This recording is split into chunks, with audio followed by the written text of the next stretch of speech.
అందరికీ నమస్కారం. Welcome back to max TV. Kamareddy జిల్లాలో కలకలం సృష్టించిన బిక్కనూరు ఎస్ఐ సాయి కుమార్, బీబీపేట కానిస్టేబుల్ శృతి, కంప్యూటర్ ఆపరేటర్ నిఖిల్ మృతి ఘటన ఎట్టకేలకు మిస్టరీ విడింది. అడ్లూరు ఎల్లారెడ్డి చెరువులో మునిగి ముగ్గురు మృతి చెందినట్లు ప్రాథమిక పోస్ట్ మార్టం నివేదికలు వెల్లడిస్తున్నాయి. నీటిలో ఊపిరాడక మృతి చెందినట్లు వైద్యులు ప్రాథమికంగా నిర్ధారించినట్లు పోలీసులు తెలిపారు. ముగ్గురి మృతదేహాలపై ఎలాంటి గాయాలు లేవని నివేదికలు వెల్లడించినట్లు సమాచారం. మొదటిగా ఆత్మహత్య చేసుకోవడానికి శృతి చెరువులోకి దూకింది. శృతి తర్వాత దూకిన నిఖిల్ ఈత రాకపోవడంతో నిఖిల్ గల్లంతు. శృతి కాపాడమని అడగడంతో ఎస్ఐ సాయి కుమార్ చెరువులోకి దూకాడు. చెరువు పెద్దది కావడంతో సాయి కుమార్ నీట మునిగారు.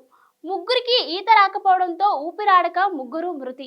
కానిస్టేబుల్ శృతిని కాపాడే ప్రయత్నంలో ఎస్ఐ సాయి కుమార్, ఆపరేటర్ నిఖిల్ ఇద్దరు చెరువులోకి దూకినట్లు పోలీసులు గుర్తించారు. బిక్కనూరు పోలీస్ స్టేషన్ నుంచి అడ్లూరు ఎల్లారెడ్డి చెరువు వరకు రహదారి పొడవునా ఉన్న సీసీ కెమెరాల ఫుటేజ్లను సేకరించారు.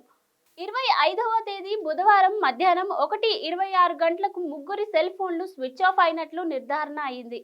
ముగ్గురు ఒకేసారి నీటిలో మునిగిపోయి ఉంటారని భావిస్తున్నారు. మరికొన్ని అప్డేట్స్ కోసం చూస్తూనే ఉండండి max TV. Please like, share and subscribe. Thank you.